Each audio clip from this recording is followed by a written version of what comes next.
আসসালামু আলাইকুম ওয়া রাহমাতুল্লাহি ওয়া বারাকাতুহু। আলহামদুলিল্লাহি রাব্বিল আলামিন ওয়াসসালাতু ওয়াসসালামু আলা রাসূলিহিল কারীম ওয়া আলা আলিহি ওয়া আসহাবিহি আজমাইন ওয়া মান তাবিআহুম বিইহসানিন ইলা ইয়াউমিদ্দিন। প্রিয় দর্শক, যে যেখান থেকে দেখছেন সকলকে শুভেচ্ছা জানিয়ে শুরু করছি আমাদের অর্থব্যবস্থা ও ইসলাম এই অনুষ্ঠানটি। ইসলামী অর্থব্যবস্থার গুরুত্বপূর্ণ দিক নিয়ে বস্তুনিষ্ঠ ও গঠনমূলক আলোচনা করা হয় এই অনুষ্ঠানের প্রতিটি পর্বে। অনুষ্ঠানটি দেখতে চোখ রাখুন এটিএন বাংলায় রবি থেকে বৃহস্পতিবার প্রতিদিন সন্ধ্যা 5:30। এছাড়া এটিএন বাংলা ইসলামিক লিখে ইউটিউবে সার্চ দিয়ে দেখতে পারবেন এই অনুষ্ঠানটি। দর্শক, আজকে আমাদের আলোচনার বিষয় ইসলামী ব্যাংকিংয়ের মুরাবাহা পদ্ধতির ব্যবহার। উপস্থাপনা রয়েছে আমি ডক্টর হাসান আলীর। আমাদের সাথে এ বিষয়ে আলোচনা করার জন্য উপস্থিত আছেন প্রথিতযশা ইসলামী ব্যাংকার, একটি ইসলামী ব্যাংকের উপব্যবস্থাপনা পরিচালক হিসেবে তিনি দায়িত্ব পালন করেছেন।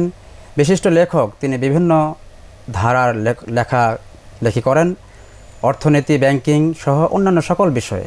তবে শিশু সাহিত্যিক হিসেবে যার পরিচিতি ব্যাপক, তিনি এ পর্যন্ত প্রায় 200 গ্রন্থ প্রকাশ করেছেন। বিশিষ্ট লেখক, সুনামধন্য ব্যক্তিত্ব ডক্টর ইকবাল কবির মোহন। আসসালামু আলাইকুম ওয়া রাহমাতুল্লাহি ওয়া বারাকাতুহু। ওয়ালাইকুম আসসালাম ওয়া রাহমাতুল্লাহি ওয়া বারাকাতুহু। প্রিয় দর্শক, আমাদের সাথে আরও রয়েছেন বিশিষ্ট ইসলামী ব্যাংকার, যিনি নতুন প্রজন্মের একটি ব্যাংকের ইসলামিক ব্যাংকিং ডিভিশনের হেড, জনাব মোহাম্মদ কামারুজ্জামান। আসসালামু আলাইকুম ওয়া রাহমাতুল্লাহি ওয়া বারাকাতুহু। ওয়ালাইকুম আসসালাম ওয়া রাহমাতুল্লাহি ওয়া বারাকাতুহু। আপনাদের দুজনকে আমাদের আলোচনায় স্বাগত জানাচ্ছি। ধন্যবাদ আপনাকে। ধন্যবাদ। প্রিয় দর্শক, আমাদের দেশে ইসলামী ব্যাংকিংয়ের সূচনা হয় সুদের অভিশাপ থেকে জাতিকে বাঁচানোর জন্য। প্রচলিত ব্যাংকিং সিস্টেমে যে সুদের বিষয় রয়েছে, আমরা মুসলিম প্রধান দেশ হিসেবে এখানকার জনগণ এই সুদের অভিশাপ থেকে যাতে বের হয়ে আসতে পারে, সেজন্য এই ব্যাংকিং ব্যবস্থার সূচনা হয়। এই ব্যাংকিং ব্যবস্থায় যে বিনিয়োগ পদ্ধতিগুলো রয়েছে, ক্রয় বিক্রয় পদ্ধতি, অংশীদারিত্ব পদ্ধতি, ভাড়া পদ্ধতি। এই ক্রয় বিক্রয় পদ্ধতির মধ্যে আরও কয়েকটি ধরন রয়েছে: বায়ুল মুরাবাহা, বায়ুল মুআজ্জাল, বায়ুল ইস্তিসনা, বায়ুল সালাম, বায়ুল সরফ। এই যে ধরনগুলো রয়েছে, তার মধ্যে আজকের আমাদের আলোচনার বিষয় বায়ুল মুরাবাহা। এই মুরাবাহার পদ্ধতির ব্যবহার কিভাবে হয়, এর খুঁটিনাটি বিষয় নিয়ে আমরা এই পর্বে আলোচনা করব। তো ডক্টর ইকবাল কবির মোহন স্যার, আপনাকে দিয়ে শুরু করছি। এই যে আমাদের ইসলামী ব্যাংকিং সিস্টেমে একটি বিনিয়োগ পদ্ধতি, ক্রয় বিক্রয় পদ্ধতি, তার মধ্যে কয়েকটি ধরন রয়েছে, তার মধ্যে বায়ুল মুরাবাহা অন্যতম। যদি এটা প্র্যাকটিসে আছে, কিন্তু গ্রাহক পর্যায়ে জনগণের কাছে এই পরিভাষাটা অত স্পষ্ট নয়। তো এই বায়ুল মুরাবাহাটা আসলে কি? ধন্যবাদ আপনাকে। আপনি আগেই বলেছেন যে ইসলামী ব্যাংকিংয়ে বিনিয়োগ পদ্ধতিগুলোর মধ্যে 3টা মেকানিজম আছে এবং বাই পদ্ধতিতে 5টা পদ্ধতি এখানে আছে, বেচাকেনা পদ্ধতি। আসলে আমরা যদি দেখি প্রাগ ঐতিহাসিক কাল থেকে বা মানুষ সৃষ্টির পর থেকেই বেচাকেনা, একটা জিনিস কেনা, যিনি কিনবেন তিনি ক্রেতা, যিনি বিক্রি করবেন বিক্রেতা, এটা কিন্তু সারা দুনিয়াতে সব অর্থনীতিতে এটা আছে, বেচাকেনা। এই বেচাকেনা পদ্ধতিটা ইসলামে অত্যন্ত সুন্দরভাবে এখানে পরিপালিত হয়। ইসলামী ব্যাংকগুলো বায়ুল মুরাবাহা যেটা আপনি বলেছেন, এই বিনিয়োগ পদ্ধতিটা হচ্ছে ইসলামী ব্যাংকের টোটাল বিনিয়োগ পদ্ধতিতে যে এক্সপোজার আছে তার প্রায় 60% হচ্ছে বাই মুরাবাহা পদ্ধতিতে সেখানে সম্পন্ন হয়। এটা একটা বেচাকেনা পদ্ধতি। তো এখানে বাই মুরাবাহা বলতে আমরা যদি বুঝি, বাই অর্থ বেচাকেনা, বাই ক্রয় বিক্রয় বা বেচাকেনা, আর রিভন শব্দ এসেছে এখানে, যেটা হচ্ছে সম্মত লাভ বা এগ্রিড প্রফিট। তাহলে যদি আমরা এই দুটা এক করি, বাই মুরাবাহা, তাহলে শাব্দিক অর্থ যদি মিলাই, তাহলে সম্মত বা লাভের ভিত্তিতে বেচাকেনা যেটা, এটা হচ্ছে বায়ুল মুরাবাহা। তো এখন ইসলামী ব্যাংকিং যেটা করে বা গ্রাহক পর্যায়ে যেটা হয়, এটা এমন একটা পদ্ধতি বা এমন একটা চুক্তি ব্যবসায়িক, যেখানে একটা দ্রব্য কেনা হবে এবং সেটা বিক্রি করা হবে, এবং বিক্রি করার সময় সেখানে সম্মত লাভ বা এগ্রি প্রফিট যোগ করে সেটা বিক্রি করা হবে। এই যে ক্রয় বিক্রয়, এটা হচ্ছে বায়ুল মুরাবাহা। তো এখানে যদি আমরা বলি যে বায়ুল মুরাবাহার আবার অনেকগুলো শ্রেণী বিভাগ আছে।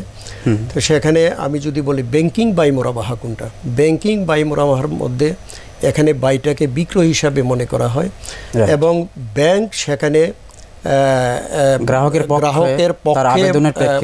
পক্ষে গ্রাহকের আবেদনের প্রেক্ষিতে একটা পণ্য যেটা শরিয়া সম্মত, শরিয়া যাতে এটার কোনো বাধা নাই এমন একটা পণ্য তাকে ক্রয় করে দিবেন এবং তখন বিক্রি করবে ব্যাংক তার সাথে লাভ যোগ করে।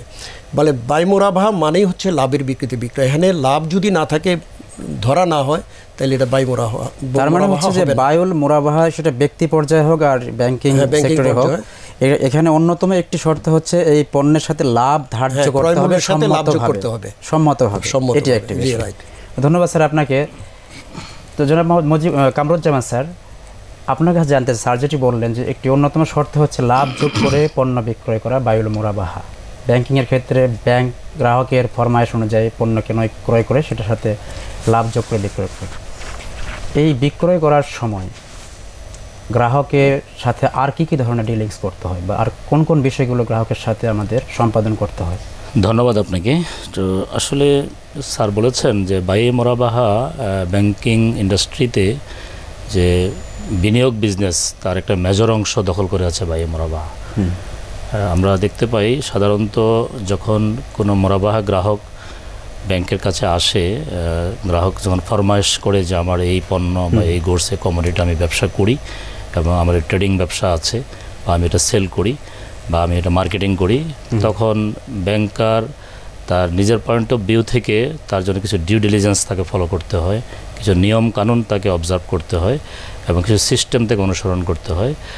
সাধারণত ব্যাংকের যে ইনভেস্টমেন্ট যে রিস্ক ম্যানেজমেন্ট আছে, সেই রিস্ক ম্যানেজমেন্টের একটা গাইডলাইন আছে ইসলামিক পয়েন্ট অফ ভিউতে।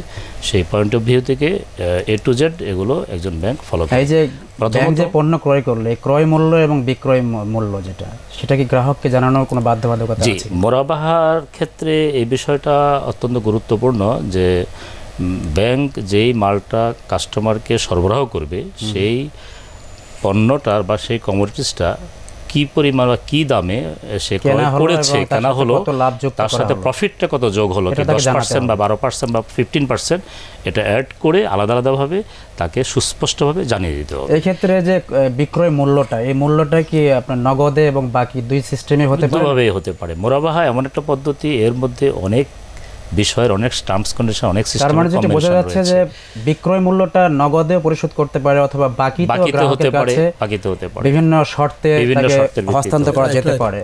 কিন্তু অন্যতম শর্ত হচ্ছে এই পণ্যের ক্রয় মূল্য এবং কত টাকা লাভ ধার্য করা হলো সেটা আলাদা আলাদাভাবে গ্রাহককে জানাতে হবে, আর ব্যক্তি পর্যায়ে হলে ক্রেতাকে জানাতে হবে, বিক্রেতাকে। এই হলো বায়ুল মুরাবাহা। এই পদ্ধতিতে ইসলামী ব্যাংকগুলো বায়ুল মুরাবাহা এই বিনিয়োগগুলো দিয়ে থাকে। তো ডক্টর ইকবাল কবির মোহন স্যার, এই যে বায়ুল মুরাবাহা, অনেকেই জিজ্ঞেস করেন যে এটা শরীয়তে এটার কোনো বৈধতা আছে কিনা, শারঈ দলিল কি আছে এক্ষেত্রে? না, এটা তো শরীয়সম্মত একটা বিনিয়োগ পদ্ধতি। আমি যদি বলি সূরা নিসার 29 নম্বর আয়াতে আল্লাহ রাব্বুল আলামিন বলেছেন যে তোমরা একে অপরের সম্পদ অবৈধভাবে গ্রাস করো না বা বক্ষণ করো না, কিন্তু পারস্পরিক সম্মতির ভিত্তিতে তোমরা ব্যবসা করো। রাইট। ব্যবসা মানেই, ব্যবসা যখন আসে তারপরে চলে আসে যে ব্যবসা মানে কি, এখানে বেচা কেনা হবে, মাল হস্তান্তর হবে, মাল কেনা হবে, বিক্রি হবে। তো স্বাভাবিকভাবে এটা কিন্তু চলে আসে। এই আয়াতটা হচ্ছে এখানে বায়ুল মুরাবাহা, পারস্পরিক সম্মতির ভিত্তিতে যেহেতু লাভ ধার্য করে বিক্রয় করা হচ্ছে। হ্যাঁ, একটা হাদিস যদি এখানে আমি বলি, আল্লাহ রাসূল সাল্লাল্লাহু আলাইহি ওয়াসাল্লাম হাকিম ইবনে হিজাম রাদিয়াল্লাহু আনহুকে পাঠালেন বাজারে একটা কোরবানির পশু ক্রয় করার জন্য। তাকে 1 দিনার দিলেন। তিনি গেলেন, গিয়ে একটা দুম্বা কিনলেন 1 দিনার দিয়ে, এবং তিনি এটা আবার বিক্রি করলেন 2 দিনারে। বিক্রি করে আবার আসলেন। আসার পরে আল্লাহ রাসূলকে বললেন, তিনি আবার গেলেন বাজারে, গিয়ে 1 দিনার দিয়ে আরেকটা কোরবানির পশু কিনলেন এবং আরেক দিনার যেটা ছিল এটা সহ আল্লাহ রাসূল সাল্লাল্লাহু আলাইহি ওয়াসাল্লামকে বুঝিয়ে দিলেন। তখন আল্লাহ রাসূল এটাকে মানে সম্মতিতে নিলেন এবং বললেন যে ওনার জন্য দোয়া করলেন যে এই ব্যবসাটায় যাতে তাকে বরকত দান করেন আল্লাহ। তাহলে এই হাদিস এবং কোরআনের আয়াত থেকে আমরা সূরা বাকারার 275 নম্বরে ক্রয় বিক্রয়ের কথা, আল্লাহ ক্রয় বিক্রয়কে বৈধ করেছেন আর সুদকে হারাম করেছেন। তো শরিয়ার ভিত্তিটা এই জায়গায়, এবং এই সারা দুনিয়ার সর্বসম্মত সব আলেমদের ক্রয় বিক্রয়টা এটা কোরআন দ্বারা একেবারে সরাসরি সাব্যস্ত একটি বিষয়, কোরআনের দ্বারা, এবং হাদিসেও এটার প্রমাণ আছে। এই ক্রয় বিক্রয়টা যদি সঠিকভাবে সম্পাদন করা যায় তো এটা নিয়ে কোনো প্রশ্ন আসার কথা না। বায়ুল মুরাবাহা বিনিয়োগ পদ্ধতি নিয়ে কোনো প্রশ্ন বা বিতর্ক নাই। বিতর্ক এক জায়গায় যে এটা সঠিকভাবে এটা করা হচ্ছে কি সঠিকভাবে করা ক্রয়টা সঠিকভাবে পদ্ধতিগত হচ্ছে কোনো কিনা? সমস্যা নেই, না, এটার পদ্ধতিগত ইমপ্লিমেন্টেশনগত দিক থেকে যদি কোনো ত্রুটি থাকে সেটা ম্যান টু ম্যান ভ্যারি করবে। হ্যাঁ। ধন্যবাদ স্যার আপনাকে। তো মোহাম্মদ কামারুজ্জামান স্যার, এই যে বায়ুল মোরাবাহার কথা আমরা আলোচনা করছি, তো বায়ুল মোরাবাহার মধ্যে আবার কতগুলো ধরন রয়েছে, সেই ধরনগুলো কী কী? মোরাবাহা আসলে মানে সাধারণত মোরাবাহা দু ধরনের হতে পারে। একটা হলো মানে সাধারণ মোরাবাহা, সাধারণ মোরাবাহা, আর একটা হলো আপনার ব্যাংকিং মানে মোরাবাহা। যে ব্যাংকে সাধারণ মোরাবাহাটা হলো এরকম যে সে মাল কোথা থেকে কিনলো বা কী কিনলো সেটা তার কাস্টমারের কাছে সেটা অন প্রফিট সে বিক্রি করলো, এটা হলো সাধারণ মোরাবাহা। আর ব্যাংকিং মোরাবাহাটা এটা সারা পৃথিবীতে প্রচলিত। যেমন সে বাজার থেকে একটা মাল কিনলো, কাস্টমার ফরমাইশ অনুযায়ী তার সাথে সে 10% 15% প্রফিটটা অ্যাড করলো, অ্যাড করে সে ভবিষ্যতে বা তাৎক্ষণিকভাবে বা সে কিস্তিতে এই মূল্যটা বা লাভ সহ সে পরিশোধ করবে। এই ভিত্তিতে এই বিক্রি করা যেটা, এটা হলো ব্যাংকিং মোরাবাহা। কিন্তু এই ক্ষেত্রে যে পণ্য গ্রাহকের কাছে যে ব্যাংকিং মোরাবাহাতে হস্তান্তর করা হচ্ছে, এই হস্তান্তরের ক্ষেত্রে নগদ মূল্য গ্রহণ করে হস্তান্তর করা হচ্ছে, এই তো নগদ মূল্য গ্রহণ করে হস্তান্তর করতে হবে, কারণ এটা হচ্ছে গুডস সিকিউরিটি। এই মোরাবাহার বিপরীতে যেটা সাধারণ মোরাবাহা, এর বিপরীতে কোনো ধরনের সিকিউরিটি সাধারণত থাকে না। কিন্তু যে ক্ষেত্রে গ্রাহকের কাছে সরাসরি হস্তান্তর করা হয় লাভ ধার্য করে, এই ক্ষেত্রে এই মোরাবাহার ধরনটা কি? এখানে আসলে একটা উর্বনের পদ্ধতি রয়েছে, সিস্টেম রয়েছে যে বায়ুল মোরাবাহা ট্রাস্ট রিসিট টিআর। সেটা হলো এরকম যে কাস্টমারের সাথে ব্যাংকের একটা ট্রাস্ট চুক্তি, একটা চুক্তি হবে, বিশ্বাসের ভিত্তিতে যে লেনদেনটা সংগঠিত হবে সেই ক্ষেত্রে। আর পণ্যর যে স্টকটা থাকবে, এই স্টকটা টাইম টু টাইম মান্থলি হতে পারে, কোয়ার্টারলি হতে পারে, এটা ব্যাংকের পক্ষ থেকে সেটা একটা সুপারভিশন মনিটরিং হবে। তার মানে এই স্টকটা সব সময় থাকবে, অথবা সেটা বিক্রয় করে সেই টাকাটা ব্যাংকের সেই মোরাবাহা মোডে যে জমা দিবে, অ্যাডজাস্ট করতে হবে। এই ট্রাস্টের ভিত্তিতে তার কাছে বাকিতে হস্তান্তর করা হবে। আর সাধারণ মোরাবাহার ক্ষেত্রে যেহেতু গুডস সিকিউরিটি, সে বিক্রয়টা সম্পাদন হবে, কিন্তু সে মালটা ব্যাংকের নিয়ন্ত্রণে থাকবে। সেটা ব্যাংকের গোডাউনে হতে পারে, গ্রাহকের গোডাউনে হতে পারে, ব্যাংকের নিয়ন্ত্রণে থাকবে। যখন সে নগদ মূল্য পরিশোধ করবে তখন তার কাছে এটা ডেলিভারি দেওয়া হবে। এই তো মূলত এটা মোরাবাহা যে পোস্ট ইম্পোর্ট, বাইরে থেকে আমদানি করে যে পণ্য নিয়ে আসা হয়, সেই ক্ষেত্রেও একই বিষয়। এবং সেক্ষেত্রে গ্রাহকের কাছে যদি যখন পণ্য হস্তান্তর করা হয়, মোরাবাহা পোস্ট ইম্পোর্ট ট্রাস্ট রিসিট, এই ট্রাস্ট রিসিটের আওতায় পণ্যটা দুইটা ক্ষেত্রে একই সিস্টেম। মোরাবাহা এখানে মানে মাল কেনা হবে, মালিকানা লাভ করতে হবে, দখল পাইতে হবে, তারপরে হস্তান্তর করতে হবে। এটা হচ্ছে মোরাবাহার মূল বিষয়, শরিয়ার মানে কমপ্লায়েন্স। আর আমরা যখন লোকালি মাল কিনি তখন এটাকে সাধারণ মোরাবাহা, আর আমরা যখন ইম্পোর্ট করে মালটা আনি দেন এটা মোরাবাহা পোস্ট ইম্পোর্ট। এটাও টিআরে হয়, সাধারণ মোরাবাহার মোডেও হয়। তো সাধারণ মোরাবাহার মধ্যে একটু ডিফারেন্স আছে। যে ব্যাংকিং মোরাবাহার সাধারণ মোরাবাহা, আসলে ব্যাংকে কোনো সাধারণ মোরাবাহা বলতে কিছু এখন নাই, যেহেতু প্লেজও নাই, এবং প্লেজটাও কিন্তু সুদী ব্যাংকে কিন্তু এখন প্লেজ নাই, গোডাউন ভিত্তিক কোনো লেনদেনে কিন্তু এখন নাই, সবই ট্রাস্টের ভিত্তিতে হচ্ছে এখন। তারা এটা খুব হ্যাজার্ড, গোডাউনে মাল রাখা, এটা বিক্রি করা, নষ্ট হয়ে যাইতে পারে। তো স্বাভাবিক কারণে এই সাধারণ মোরাবাহা হয় ব্যক্তি পর্যায়ে, যেখানে দুইটা পক্ষ থাকে। একজন দোকানদার তার ইচ্ছা মতো মাল দোকানে আনেন এবং নগদ টাকা দিয়ে তিনি আনেন, মালটা আনেন, তিনি মালিকানা পান, তিনি দখল পান, তার দখলে থাকে, এবং তিনি যখন বিক্রি করেন কোনো ফরমাইশ থাকে না। একজন কাস্টমার যখন যাবেন তিনি যেটা পছন্দ সেটা নিতে পারবেন। তাহলে নগদ দিয়ে তিনি আমরা একটা বিষয় দেখতে পাই, এখনও এটা হয়তো শহরাঞ্চলে তেমন নেই, গ্রামে গঞ্জে যে সমস্ত শাখা রয়েছে সেগুলোতে সাধারণ মোরাবাহা, যে গ্রাহকের স্টক ব্যবসাতে তিনি ভালো করতে পারেন, গ্রাহকের গোডাউনে বা ব্যাংকের গোডাউনে এই মালটা ক্রয় করে বিক্রয় সম্পাদন করে ব্যাংকের অধীনে রাখা হয়, এবং গ্রাহকের টাকা, নগদ টাকা ব্যাংকে জমা দিলে তার কাছে সে আনুপাতিক হারে সরবরাহ করা হয়। এটা এখন কম হচ্ছে কিন্তু আছে কিছুটা। আপনি যেটা বলছেন যে মোরাবাহা ট্রাস্ট রিসিট, এই ট্রাস্ট রিসিটের আওতায় যেটা গ্রাহকের কাছে পণ্যটা হস্তান্তর করা হয়, নিশ্চয়ই এর অধীনে জামানত সংরক্ষণ করা হবে, এবং ট্রাস্ট রিসিটও এটা সম্পাদন করা হয়। ট্রাস্ট রিসিট ইটসেলফে একটা মানে কি বলে জামানত, এর আওতায় কি ধরনের আইনি কি ধরনের সহায়তা?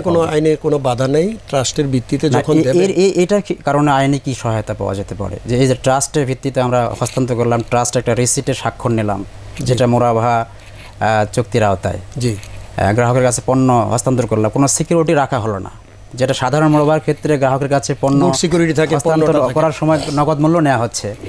আর এই যে ট্রাস্টের ভিত্তিতে যে হস্তান্তর করা হলো, কোনো আধার যদি জামানত না থাকে, এই ট্রাস্ট রিসিটের আওতায় আইনে কি ধরনের সহায়তা ব্যাংক পেতে পারে? আইনের সহায়তার ক্ষেত্রে কোনো আইনি বাধা নেই। তার কারণ হচ্ছে গ্রাহকের কমিটমেন্ট হচ্ছে তাকে বিশ্বাসের ভিত্তিতে মালটা তাকে দেওয়া হয়েছে। গ্রাহক এই মালটা বিক্রয় করে ব্যাংকে টাকা জমা দিল না, টাকা জমা দিল না, না দিলে এই ট্রাস্ট ভঙ্গের জন্য কেন শুধু ট্রাস্ট রিসিটে নেওয়া হয় না, এখানে কিন্তু আরও কিছু সংশ্লিষ্ট ডকুমেন্ট নেওয়া হয়। ডিপি নোট মানে কি? ডিপি নোটটা মানেই হচ্ছে সে স্বীকার করছে যে সে এই ঋণটা বা বিনিয়োগটা গ্রহণ করেছে। আচ্ছা, এটা তার স্বীকারোক্তি। এবং যখন মামলা হয়, সহজ জিনিস, মামলা যখন হয় তখন যিনি আছেন বিচারক, তিনি জিজ্ঞেস করেন যে আপনি তো এই ডিপি নোটে সই করেছেন, আপনি কি এই সই করেছেন? জি। উনি যদি বলেন আমি সই করেছি, এটা আমার স্বাক্ষর, তাহলে আর কোনো ডকুমেন্টারি কিন্তু দরকার হয় না, একটা ডকুমেন্টে যথেষ্ট। কিন্তু অনেক কিছু কভার করার জন্য আমরা বাকি ডকুমেন্টগুলো নেই, কিন্তু স্বীকারোক্তিটাই যথেষ্ট টাকা রিকভার করার জন্য।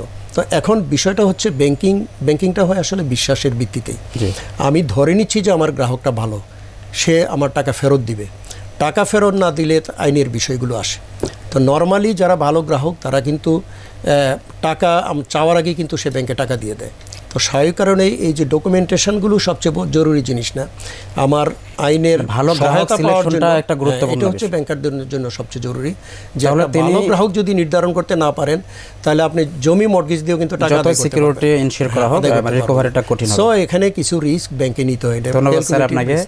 মোহাম্মদ কামারুজ্জামান স্যার, স্যার যেটি বলছিলেন যে এই যে ব্যাংকিংয়ের যে বায়ুল মোরাবাহার যে ধরনগুলো কথা বলছিলেন, এই যে প্রচলিত ব্যাংকে যে বায়ুল মোরাবাহার বিপরীতে আমরা অনেক সময় কম্পেয়ার করার চেষ্টা করি সিসি প্লেসকে। গ্রাহক বলে যে এটা আমি তো বুঝতে পারছি না, তো ব্যাংকাররা অনেক সময় বলে যে প্রচলিত ব্যাংকে যেটা সিসি প্লেস আমাদের ব্যাংকে সেটা বায়ুল মোরাবাহা। এই কম্পেয়ার করাটা কতটা যৌক্তিক, আর এই যে এই দুটোর মধ্যে আসলে পার্থক্যটা কি, বেসিক পার্থক্যটা কি? আসলে কনভেনশনাল বা প্রচলিত ব্যাংকে যে সিসি প্লেস আর ইসলামী ব্যাংকিং যে মোরাবাহা, বিশেষ করে আমাদের এখানে যে ব্যাংকিং যে ধারা full fledged Islamic banking, conventional Islamic banking আছে, তো এখানে যেহেতু উভয় পক্ষ প্রচলিত এবং ইসলামিক দুটা ধারাই একসাথে প্রচলিত, এই জন্য ওই পক্ষ তার বিনিয়োগকে বোঝার জন্য এটাকে কম্পেয়ার করার চেষ্টা করেন। তো এই কম্পেয়ার করতে গিয়ে আমরা বোঝাতেও অনেক সময় কিছুটা হিমশিম খাই। তো যাই হোক, এখানে ব্যাপার হয়েছে কি যে কনভেনশনাল ব্যাংকের যে সিসি প্লেস, এটা হলো যে তাদের যে কাস্টমাররা আছে, গ্রাহকরা আছে, তারা যে বিজনেসটা করেন তাদেরকে একটা ঋণের একটা লিমিট দেওয়া হয়। আচ্ছা। এবং এই ঋণের যে লিমিটটা দেওয়া হয়, এই লিমিটের এগেইনস্টে তার সে একটা বিজনেস করছে স্পেসিফিক, সেই বিজনেসের একটা স্টক তার কাছে থাকে। সেই স্টকটা আমরা দেখি যে রাষ্ট্রায়ত্ত ব্যাংকগুলো অনেক সময় কোনো একটা হিমাগারের আলোর উপরে, ধানের উপরে, চালের উপরে নিয়ন্ত্রণ রাখার জন্য তাদের ব্যাংক থেকে একজনকে গার্ড নিযুক্ত করা হয়। তারাও তো এই কাজটা করছে। তো ওই স্টকের এগেইনস্টে আপনার এই সিসি প্লেসটা তাদেরকে অনুমোদন করা হয় এবং তারা সেখানে একটা ডিলের মধ্যেই রেগুলারলি ফ্রিকোয়েন্টলি তারা আদান প্রদান করতে থাকে এবং জমা দিয়ে থাকে। ইসলামী ব্যাংকিংয়ে হলো যে সুনির্দিষ্ট পণ্য ক্রয় করে তার সাথে বিক্রয় মূল্যটা প্রফিটটা লাভ করে যোগ করে তারপরে কাস্টমারের সাথে দেওয়া হয়। এখানে বিক্রয় পর্বটা সম্পাদন করা হয়, এটা শরিয়াসম্মত উপায়। পরবর্তীতে যেহেতু টাকা এই যে মূল্য পরিশোধ করার প্রক্রিয়াটা প্রায় একই হচ্ছে, যে যেমন ওই প্রচলিত ব্যাংক টাকা পেয়ে সে মালটাকে ডেলিভারি দিয়ে দেয়। ইসলামী ধারার ব্যাংকগুলো যদি গুড সিকিউরিটি হয়, টাকা পেয়ে মালটা ছেড়ে দেয়। কিন্তু ইসলামী শরিয়ার আলোকে এখানে মৌলিক যে পার্থক্য সেটা হলো যে কনভেনশনাল ব্যাংকে যে এরকম হতে পারে যে মনসিংহের আলু ব্যবসায়ী, সে তার কোল্ড স্টোরে সে 10,000 মণ আলু সে স্টক করেছে। আচ্ছা। এখন এই 10,000 মণ আলুকে স্টক দেখিয়ে সে কিন্তু যে কোনো একটা কনভেনশনাল ব্যাংক থেকে একটা সিসি প্লেস নিতে পারে। কিন্তু আগে ক্রয় করেছে সেটা অন দি আদার হ্যান্ড আগে ক্রয় করেছে নিজের জন্য, সে নিজের ক্ষেত থেকে সে উঠালো, তাতেও বা অসুবিধা কোথায়? বাট ইসলামী ব্যাংকিংয়ে যেটা, সেটা হলো অবশ্যই তিনি আলুর ব্যবসা করবেন এবং নিজের আলু তো তিনি নিজের কাছে বিক্রি করতে পারবেন না, রাইট। এবং ব্যাংক তৃতীয় পক্ষ থেকে তার চাহিদা মোতাবেক তিনি ব্যবসা করবেন। হ্যাঁ, তারপরে তিনি মার্কেট থেকে সেটা সংগ্রহ করবেন, সেটা কোল্ড স্টোরে থাকতে পারে, সেটা খেতে থাকতে পারে, সেখান থেকে সরবরাহ করবেন। অর্থাৎ নিজের আলু যদি নিজের কাছে বিক্রি করেন, মার্কেটে তার সার্কুলেশন হলো না, মার্কেটে তার কোনো ধরনের অর্থনৈতিক যে একটা কম্বিনেশন, অর্থনৈতিক যে একটা পরিচালন, সেটা তো ঘটলো না। ইসলামিক ব্যাংকিংয়ে একই মনে হলেও বাস্তবে কিন্তু এক নয়। প্লেস এবং আমাদের যে মোরাবাহা দুটার মধ্যে মৌলিক পার্থক্য হচ্ছে, একটা কনভেনশনাল ব্যাংকিং যে প্লেস, ধরেন একটা মাল সিজনাল, মোটর পার্টসের ব্যবসা তিনি করেন, তো এখান থেকে যে একটা সিজন আসে যখন বর্ষার সিজনে তখন কিন্তু স্পেয়ার পার্টস একটু বেশি লাগে। তখন দেখা গেল যে, অথবা যখন লিয়েন সিজন থাকে তখন তার গোডাউনে প্রচুর মাল থাকে, এই মালটাই কিন্তু সে প্লেস করতে পারে। আচ্ছা, নিজের মালটা প্লেস করে এই পরিমাণ টাকা সে ব্যাংক থেকে নিতে পারে। তার এখন ক্যাশ ফ্লোর প্রবলেম হয়ে গেছে, মাল আছে কিন্তু ক্যাশ ফ্লো নাই, তাহলে নিজের মালটাই কিন্তু ব্যাংকে দিয়ে তিনি টাকা নিতে পারেন। কিন্তু ইসলামী ব্যাংকে এটার কোনো সুযোগ নেই, নিজেরটা নিজে করতে পারবে না, থার্ড পার্টি থেকে ব্যাংক কিনে নিতে হবে, ব্যাংক মালিকানা লাভ করে তাকে আবার একটা বুঝাই দিবে। পদ্ধতিগত ডিফারেন্স, এটা মৌলিক ডিফারেন্স। প্লেস আর মোরাবাহা কোনো ক্রমেই এক জিনিস নয়, এবং অর্থনীতিতে তার ইমপ্লিকেশনটা খুবই প্র্যাকটিক্যাল এবং বাস্তব। ক্রয় বিক্রয় সম্পাদন হচ্ছে, একজনের কাছ থেকে আসছে, সেটা আবার আরেকজনের কাছে বিক্রয় হচ্ছে, তিনটা পক্ষ সংযুক্ত হচ্ছে। এখানে যেটা হচ্ছে যে ওই একই ব্যক্তির কাছে এই মালটা কুক্ষিগত থাকছে না দীর্ঘ সময় ধরে, তার একটা তো নিশ্চয় টাইম ফ্রেম আছে, এই সময়ের মধ্যে তাকে এটা বিক্রয় করে ব্যাংকে এটা অ্যাডজাস্ট করতে হবে, আবার নিতে হবে। তো ধন্যবাদ ডক্টর ইকবাল কবির মোহন স্যার। আপনার কাছে আরেকটা বিষয়ে একটু জানতে চাচ্ছি, সেটা হচ্ছে যে প্রচলিত ব্যাংকের যে সিসি প্লেস সিস্টেম, এই ব্যাংকের কোনো গ্রাহক যদি আমাদের ইসলামী ব্যাংকিং সিস্টেমে তার সেই লোনটাকে টেক ওভার করতে চায়, অর্থাৎ কোনো ইসলামী ব্যাংক যদি সেটা পে অফ করে টেক ওভার করতে চায়, সেই সিস্টেমটা কি একটু সহজ করে যদি বলতেন। আসলে ইসলামী ব্যাংকিংয়ে এটা একটু ডিফিকাল্ট, এটা করতে হয়। তার কারণে আমার একটা ক্লায়েন্ট তো বহু ব্যাংকে ব্যাংকিং করতে পারে, সে মনে করছে যে সুদ থেকে এখন সে বাঁচতে চায়, সুদী ব্যাংকে আর লেনদেন করবে না, আমার ব্যাংক থেকে বিনিয়োগ নেবে। সেই ক্ষেত্রে টেক ওভারের প্রশ্নটা অনেক সময় আসে, যে আমরা অনেক সময় ইসলামী ব্যাংকে যখন ছিলাম, যেহেতু আমাদের এক্সপোজার সবচেয়ে বড় ছিল, আমরা বলতাম যে আপনি সব ব্যাংক গুটিয়ে আমাদের এখানে চলে আসেন। স্বাভাবিক কারণে তার সেখানে প্লেস ছিল, অন্য বিনিয়োগ ছিল, টার্ম লোন ছিল। তো এগুলো আনার একটা বিধান শরিয়াতে যেটা আছে, যে আসলে বাইউল মোরাবাহার বেসিক জিনিসটা কি, আমাকে মাল থাকতে হবে, মালের অস্তিত্ব থাকতে হবে, এই মালের আমি মালিকানাটা লাভ করতে হবে, লাভ করার পরে আবার তাকে বিনিয়োগ দিব, তাকে আবার আমি এটা হস্তান্তর করতে হবে। এই প্রক্রিয়াটা সম্পন্ন হওয়ার মতো একটা পদ্ধতি আপনাকে বের করতে হবে। সেটা হচ্ছে আমরা যখন করি, আমাদের ব্যক্তিগত জীবনে আমরা এটা করেছি অনেকবার।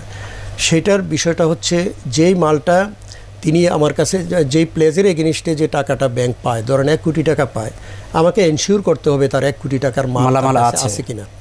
সুদী ব্যাংক বলেন, ইসলামী ব্যাংক, সব ব্যাংকের একটাই নিয়ম, সবাই কিন্তু ব্যবসার জন্য টাকা দেন, এটা সিসি হাইপুতে দেন বা সিসি প্লেজে দেন, উদ্দেশ্য হচ্ছে ওই প্রতিষ্ঠানের ব্যবসাটা পরিচালনা করা। আচ্ছা, তো সেখানে আমরা যেটা করি, মালটা ইনশিওর করি, এই পরিমাণ মাল আছে কিনা। মানে গ্রাহক ওই ব্যাংকে দরখাস্ত দিয়ে বলবে যে আমার এই মালটা আপনাদের কাছে আমি এটা আমাদের কাছে দরখাস্ত করবে, আমরা ইনশিওর করব এই পরিমাণ মাল আছে কিনা, মালটা থাকলে আমরা এটা বিনিয়োগটা করি, এবং যে এটার উপরে যে ইন্টারেস্ট হবে সেটা গ্রাহক দিবে। এই মালটা আমরা তখন সেই ব্যাংকের কাছে এই পরিমাণ টাকা অথবা পেমেন্ট অর্ডার দিয়ে আমরা মালটা ক্রয় করে নেব। সেক্ষেত্রে প্রচলিত ব্যাংকগুলো আমাদেরকে, ইসলামী ধারা ব্যাংকগুলোকে কোঅপারেট করতে চান না, অনেক ক্ষেত্রে ডিফিকাল্ট, সবসময় হয় না। তো আমরা অনেক ক্ষেত্রে বলি এটা আনুষ্ঠানিকতায় বলে একটা স্বাক্ষর নিয়ে নেই, অর্থাৎ তাদের কাছে যে মালটা গ্রাহক সারেন্ডার করলো, সেই মালটা ইসলামী ব্যাংক সেই প্রিন্সিপাল অ্যামাউন্টটা বিপরীতে পেমেন্ট অর্ডার বা টাকা তাদেরকে দিয়ে দিলেন, তাদের কাছ থেকে মালটা ক্রয় করলেন। এই মালটা আবার আমাদের গ্রাহকের কাছে প্রয়োজনীয় আনুষ্ঠানিকতা সম্পন্ন করে, যে ক্রয় বিক্রয় সম্পাদন করে তার কাছে আবার লাভ ধার্য করে বিক্রয় করা হচ্ছে। এই তো সিস্টেমটা। ধন্যবাদ ডক্টর ইকবাল কবির মোহন স্যার এবং মোহাম্মদ কামারুজ্জামান স্যার, আপনার অনেক মূল্যবান আলোচনা করার জন্য। এই বিষয়টি আজকে জনগণ, আমাদের গ্রাহকদের জন্য অনেক উপকার দিবে, যে বায়ুল মোরাবাহা বিষয়, যে জনগণের বিষয়টা ভিতরে একটা অস্পষ্টতা রয়েছে, গ্রাহকদের মধ্যে একটা মিশ্র প্রতিক্রিয়া রয়েছে, সেটি ক্ষেত্রে বোঝার ক্ষেত্রে অনেক সহায়ক ভূমিকা পালন করবে।